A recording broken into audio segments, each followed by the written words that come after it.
بسم الله الرحمن الرحيم. الحمد لله وحده، الحمد لله وحده، ثم الحمد لله وحده، والصلاة والسلام على من لا نبي بعده ولا رسول بعده ولا معصوم بعده ولا أمة بعد أمتي ولا کتاب بعد کتابی، اما بعد. انتہائی واجب الاحترام، قابل صد احترام بزرگان دین، نوجوانان اہل سنت، السلام علیکم ورحمۃ اللہ وبرکاتہ. گزشتہ ایک حدیث ہمارے سامنے آئی تھی. اس وقت کے حالات کا جو تغیر ہے، اس کی جو بنیادی وجوہات ہے، اس سلسلے میں کچھ باتیں ہمارے سامنے آئی تھی کہ کچھ گناہ وہ ہیں کہ جس کی وجہ سے اللہ رب العزت نے جو فرمایا کہ وَأَنَّ الْعِبَادَ إِذَا عَصَوْنِي حَوَّلْتُ قُلُوبَ مُلُوكِهِمْ عَلَيْهِمْ بِالسُّخْطَةِ وَالنَّقْمَةِ، کہ جب میرے بندے میری نافرمانی کرنے لگتے ہیں تو اللہ رب العزت حکمرانوں کے دلوں کے اندر سختی پیدا فرما دیتے ہیں، ان کے دلوں سے رحم کو نکال دیتے ہیں. تو کچھ گناہ وہ ہیں جو ہمارے معاشرے کے اندر پھیلے ہیں کہ جس کی وجہ سے یہ حالات پیدا ہو رہے ہیں.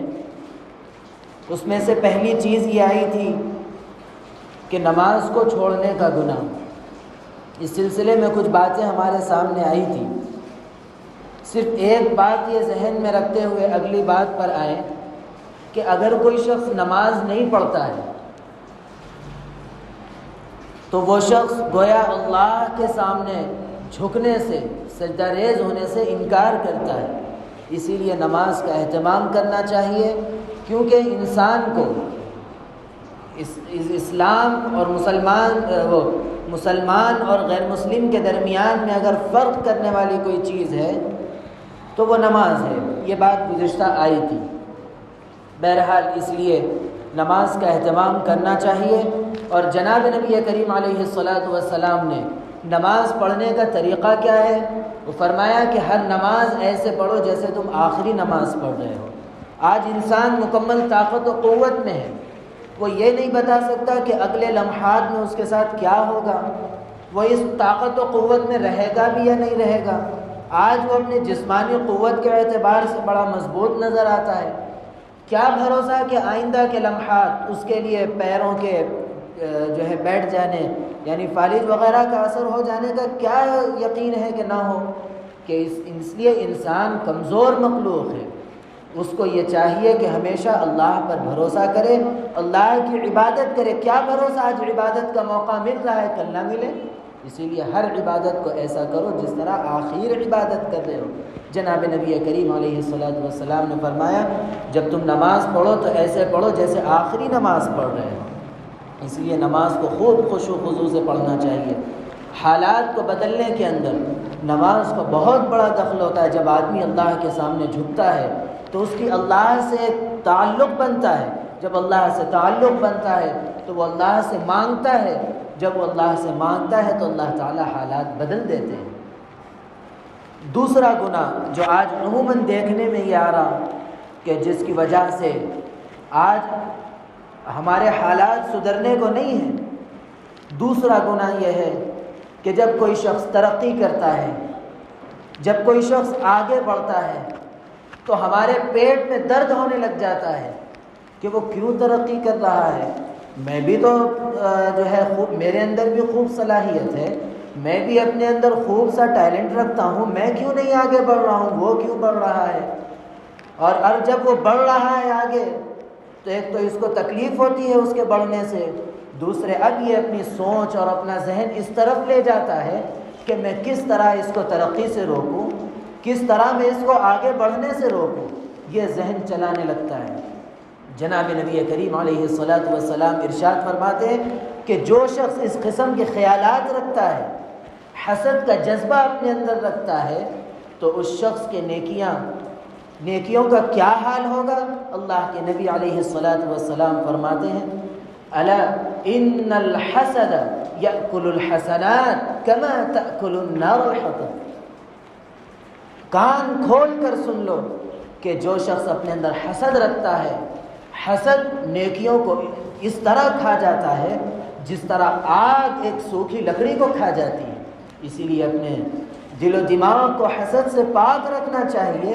اگر اللہ نے اس کو ترقی دی ہے، اللہ نے اگر کسی شخص کو ترقی اگر دے تو اس کے ذاتی کمال اس کے پاس نہیں ہے۔ وہ تو جب دنیا میں آیا تھا بے سر و سامانی میں آیا تھا، اس کے پاس کیا تھا؟ لیکن اللہ نے اسے عطا فرمانے سے اس کو ملا ہے۔ اگر اللہ رب العزت اسے نہ دیتے تو وہ کہاں سے پاتا؟ اسی لیے جب کوئی شخص حسد کرتا ہے تو اس کے اندر ایک شبہ یہ بھی پایا جاتا ہے کہ وہ اللہ کی تقسیم پر اعتراض کرنے والا ہوتا ہے۔ اور بتاؤ کسی انسان کے بارے میں ہم اچھا فیصلہ کر سکتے ہیں یا اللہ رب العزت کی ذات بہتر فیصلہ کر سکتی ہے؟ ہمارا ایمان کیا کہتا ہے؟ ہمارا ایمان تو یہ کہتا ہے کہ ہم سب سے زیادہ تمام مخلوق سے سب سے زیادہ صحیح فیصلہ اگر کوئی کر سکتا ہے تو وہ صرف اور صرف اللہ رب العزت کی ذات ہے جو صحیح فیصلہ کر سکتی ہے۔ اگر اللہ نے اسے عطا کیا ہے تو ہم کیوں اپنے دلی جذبات کو حسد کی طرف لے جائیں، بلکہ ہم یہ دعا کرے کہ اللہ نے اسے دیا ہے تو اللہ اسے صحیح استعمال کی توفیق عطا فرمائے، اور ہمیں اگر اللہ نے نہیں دیا ہے، ہو سکتا ہے کہ اگر ہمیں دیتا تو ہم گناہ میں پڑ جاتے یا ہم کسی ایسے کام میں پڑ جاتے جو ہمارے لیے اللہ کے غیظ و غضب کا ذریعہ بن جاتا، اسی لیے اللہ نے ہمیں نہ دیا ہو۔ اگر اللہ ہمیں دیتا تو ہو سکتا ہم گناہ، یہ تصور کرنا چاہیے، ناشکری کبھی نہیں کرنا چاہیے۔ اسی لیے فرماتے ہیں کہ اگر کوئی شخص اپنے سے کم درجے آدمی کو دیکھتا ہے تو اس کے اندر شکر کے جذبات ابھر کے آتے ہیں۔ اگر کوئی شخص اپنے سے بڑے، اپنے سے مالدار شخص کو دیکھتا ہے تو ناشکری کے جذبات نکل کر آتے ہیں۔ اسی لیے انسان کو چاہیے کہ اپنے سے چھوٹے، اپنے سے کمتر لوگوں کو دیکھنا چاہیے، تو اس کے اندر شکر گزاری کا جذبہ پیدا ہوتا ہے۔ ہم میں سے یہاں جتنے لوگ بیٹھے ہیں ایک مرتبہ غور کریں، اللہ نے جتنا سکون سے ہم کو رکھا ہے، دیگر لوگ کہاں سکون سے ہیں؟ پیسہ دنیا کا رکھا ہوا ہے، سکون کی دولت سے وہ محروم ہے۔ اللہ نے ہمیں بقدر ضرورت تو دیا ہے، لیکن سب سے بڑی دولت سکون کی اللہ نے ہمیں عطا فرمایا ہے۔ اس پر اللہ کا شکر ادا کرنا چاہیے۔ رزق کا جہاں مطلب آتا ہے تو صرف کھانے پینے کا نہیں آتا، بلکہ وہاں پر انسانی ضروریات بھی آتے ہیں، وہاں پر علم بھی آتا ہے، وہاں پر سکون بھی آتا ہے۔ اسی لیے آدمی کو چاہیے کہ اللہ نے جو نعمتیں اسے عطا کی ہے اس پر شکر ادا کرے۔ اگر اللہ نے ہمیں وہ عطا نہیں کی، دوسرے شخص کو عطا کی، تو اس سے ہمیں چراغپا نہیں ہونا چاہیے، ہمیں پریشان نہیں ہونا چاہیے، بلکہ ہم کو یہ چاہیے کہ ہم اپنے اندر اللہ کا شکر ادا کریں۔ اچھا ہوا کہ اللہ نے ہمیں نہ دیا، اور ہمارے لیے ہو سکتا ہے کہ یہ بہتر تھا، اسی لیے اللہ نے ہمیں نہیں دیا۔ اس قسم کے شکر کے جذبات اپنے اندر پیدا کر کے شکر ادا کرنا چاہیے۔ تیسرا گناہ جو آج ہمارے معاشرے کے اندر ایسا لگتا ہے کہ عام ہوتا چلا جا رہا ہے، اور اس سلسلے میں ہمارے اندر کوئی اس قسم کا کوئی ایسا جذبہ یا ایسی کوئی فکر بھی پیدا نہیں ہوتی ہے کہ ہم کو نہیں کرنا چاہیے، ہمیں ملال بھی نہیں ہوتا ہے، وہ گناہ یہ ہے کہ، اور یہ 3 گناہ ایسے ہیں جس کا تذکرہ آئے گا، یہ تینوں گناہ کے سلسلے میں جناب نبی کریم علیہ الصلاۃ والسلام نے لعنت فرمائی ہے ایسے لوگوں پر۔ اور لعنت کا مطلب کیا ہے؟ کہ اللہ رب العزت اس کو اپنی رحمت سے محروم فرما دیتے ہیں۔ لعنت اللہ نے کس پر فرمائی؟ اس کی ایک مثال یہ ذہن میں رکھے کہ اللہ نے جب فرشتوں کو حکم دیا کہ سجدہ کرو تو سارے فرشتے سجدہ کرنے لگے سوائے ابلیس کے، تو اللہ نے اس کو اپنی رحمت سے محروم کر دیا اور اللہ نے اس کو لعنت کا مستحق بنا دیا۔ اگر ہم بھی ان گناہوں میں شریک ہوں گے تو ہم بھی اسی طرح شیطان کی صف میں کھڑے ہونے والے بنیں گے۔ کیوں؟ اس لیے کہ ہم اللہ کی رحمت سے محروم اور اللہ کی لعنت کے مستحق بنیں گے۔ جس میں سے پہلا گناہ یہ ہے کہ اگر اللہ نے اس کو گھر دیا ہے ذاتی، تو وہ شخص اپنے ذاتی گھر پر اکتفا کرنے کے بجائے وہ اپنی زمین کو آگے بڑھانے کی کوشش کرتا ہے، دوسرے کی زمین پر قبضہ کرنے لگتا ہے، اور وہ یہ سمجھتا ہے کہ میں تو کر رہا ہوں، بازو والے کو پتہ نہیں، چاہے وہ زمین روڈ کی ہی کیوں نہ ہو، وہ اس کی ذاتی ملکیت تو نہیں تھی، اس نے قبضہ کیا ہے، تو اللہ کے نبی علیہ الصلاۃ والسلام یہ ارشاد فرماتے ہیں کہ یہ شخص اللہ کی لعنت کا مستحق ہے اور یہ اللہ کی رحمت سے محروم کر دیا جائے گا۔ بتاؤ آج کوئی شخص زمین قبضہ کرتا ہے تو صرف طاقت کی بنیاد پر اس کے اوپر انگلی نہیں اٹھاتے، اور وہ اپنی طاقت کی بنیاد پر قبضہ کرتا ہے، غریب تھوڑا سا چھت اگر آگے بڑھاتا ہے تو سارے لوگ جمع ہو جاتے ہیں، ایسے جمع ہو جاتے ہیں جیسے اس نے کتنا بڑا گناہ کیا ہے۔ بڑا گناہ تو ضرور کیا ہے، لیکن ایک مالدار اور ایک طاقتور آدمی کے بالمقابل کمزور پر چڑھ پڑتے ہیں کہ اس نے کیا کیا ہے، کیا ماحول ہو گیا ہے۔ یہ بدترین ماحول کیا اسلام نے ہمیں دیا ہے؟ آج کون کر رہا ہے ہماری بستیوں کے اندر؟ غور کرنے سے پتہ چلے گا یہ قبضہ کرنے والے کوئی ہندو ہیں، کوئی سکھ ہیں، عیسائی ہیں، دیگر مذاہب کے کون سے لوگ ہیں؟ یہ قبضے کرنے والے مسلمان ہی ہیں۔ تو بتاؤ کل قیامت کے دن اللہ کی بارگاہ میں کیسے شریک ہوں گے اس گناہ کو لے کر؟ اللہ رب العزت تو ایسے گناہ کرنے والے کی طرف تو توجہ بھی نہیں کریں گے، ایسے شخص کو تو اللہ نے لعنت کا مستحق بنا دیا۔ اسی لیے اور اسی طرح زمین کو قبضہ کرنے والے کے سلسلے میں جناب نبی کریم علیہ الصلاۃ والسلام ارشاد فرماتے ہیں کہ وہ جتنا بھی قبضہ کرتا ہے، بھلے ہی 1 انچ کیوں نہ ہو، اس کو پوری زمین نیچے تک، ساتوں زمین نیچے تک کا حصہ توق بنا کر، ہار بنا کر اس کے گلے میں ڈال دیا جائے گا۔ بتاؤ ایک چھوٹا سا 1 کلو ہم اپنے گلے میں نہیں لٹکا سکتے، قیامت کے دن اتنی وزنی چیز ہمارے لیے کیا عذاب نہیں ہے؟ اسی لیے چاہیے کہ اگر ہم نے کیا ہے یا اگر ہم جس کو سمجھا سکتے ہیں، بول سکتے ہیں، جو طاقتور ہے وہ تو اپنے طاقت کے نشے میں چور ہیں، ان کو تو چھوڑیے، ان کے لیے تو ہم دعا کر سکتے ہیں، دعا کیجئے، لیکن جس کو ہم بول سکتے ہیں، جس کو ہم سمجھا سکتے ہیں، ان کو سمجھائیے، بولیے کہ اللہ نے اس سلسلے میں بڑی وعیدیں رکھی ہے، اللہ نے ان لوگوں کے سلسلے میں بڑے بڑے عذاب رکھے ہیں، اس لیے اس مکروہ گناہ سے، اس برے گناہ سے ہم کو بھی بچنا ہے اور دوسرے کو بھی بچانا ہے اور اس کو وعیدیں سنانا ہے۔ کیا کریں گے؟ آخر وقت کتنا ہے؟ 2 گز زمین کے علاوہ کیا ملے گا؟ اس 2 گز زمین کے لیے اتنے گناہ کرنے کی کیا ضرورت ہے؟ اسی لیے ان چیزوں سے بچنا چاہیے۔ اللہ رب العزت ہمیں بچنے کی توفیق عطا فرمائے۔ دوسرا گناہ جو اللہ رب العزت کی لعنت کا مستحق بنتا ہے وہ یہ کہ والدین کو برا بھلا کہنے والا۔ اس سلسلے میں 2 باتیں ہیں، ایک یہ کہ خود براہ راست اولاد اپنے والدین کو برا بھلا کہہ رہی ہے، ان کو گالی سے، ان کے لیے ایسے جملے جو ہمارے معاشرے کے اندر بھی برے سمجھے جاتے ہیں، مثال کے طور پر تم، تیرا، یہ سب وغیرہ، یہ لفظ ہم اپنے ساتھیوں میں، دوستانے میں استعمال کرتے، لیکن ہم سے بڑی عمر کا اگر کوئی ہو تو ہم استعمال نہیں کرتے، لیکن یہ الفاظ اگر ہم والدین کے ساتھ استعمال کرتے ہیں تو اس وقت بھی ہم اللہ کی لعنت کے مستحق بن جائیں گے۔ دوسرا یہ کہ ہم براہ راست تو ہم اپنے والدین کو نہیں کہتے، لیکن دوسرے کے والدین کو کہتے ہیں، وہ پلٹ کر ہمارے والدین کو برا بھلا کہتا ہے۔ عموماً یہ گالیوں میں یہ ایسا ہوتا ہے تو ایسا شخص بھی لعنت کا مستحق بنتا ہے۔ کوئی کسی کے گھر کی عزتوں کو نیلام کرتا ہے تو ظاہر سی بات ہے وہ خاموش تو نہیں بیٹھے گا، بظاہر آپ کے طاقت کی بنیاد پر وہ سامنے تو خاموش ہو جائے گا، لیکن وہ پیچھے تو ضرور کہے گا۔ اگر آپ کسی کے ماں باپ کو، کسی کی بھائی بہنوں کو اگر برا کہتے ہیں تو وہ پلٹ کر آپ کے بھی کہے گا۔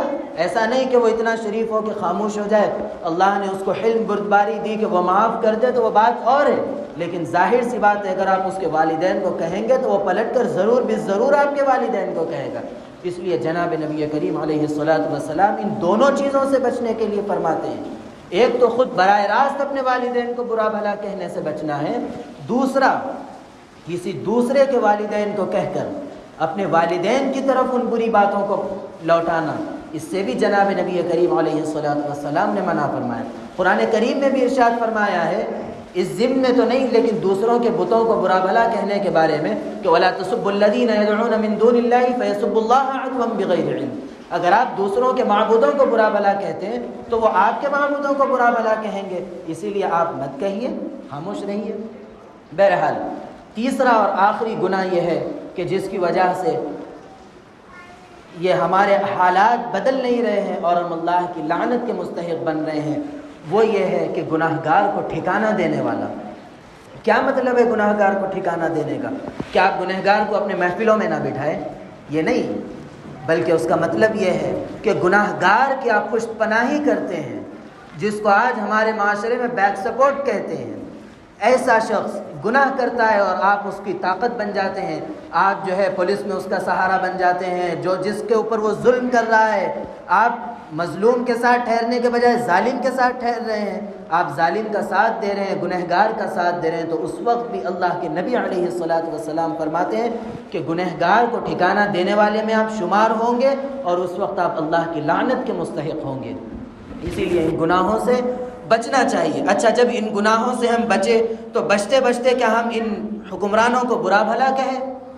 اللہ کے نبی علیہ الصلاۃ والسلام فرماتے ہیں کہ اللہ رب العزت نے فرمایا فَلَا تَشْغُلُوا أَنفُسَكُمْ بِالدُّعَاءِ عَلَى الْمُلُوكِ، تو ایسے حالات کے اندر جس وقت حکمرانوں کا ظلم ہو رہا ہو تو ایسے حالات کے اندر تم حکمرانوں کو برا بھلا مت کہو، اس کے اندر اپنی توانائی صرف مت کرو کہ فلاں ایسا یا فلاں ایسا، بلکہ اس وقت میں اللہ رب العزت فرماتے ہیں وَلَكِنِ اشْغَلُوا أَنفُسَكُمْ بِالذِّكْرِ وَالتَّضَرُّعِ كَيْ أَكْفِيَكُمْ۔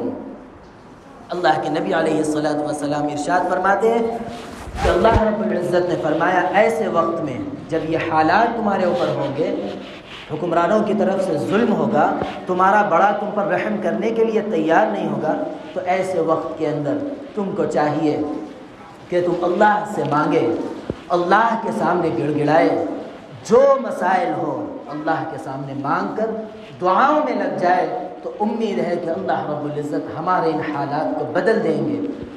جو گزشتہ کہا گیا ہے، جو اس بار کہا گیا ہے، تمام باتیں ایسی ہیں جو اس وقت کی ضرورت تھی جو کہی گئی۔ اللہ رب العزت کہنے سننے لکھنے پڑھنے سے زیادہ عمل کی توفیق عطا فرمائے، عمل کی باتوں پر عمل کرنے، بچنے کی باتوں سے بچنے اور عقیدے کی باتوں پر عقیدہ رکھنے کی توفیق عطا فرمائے۔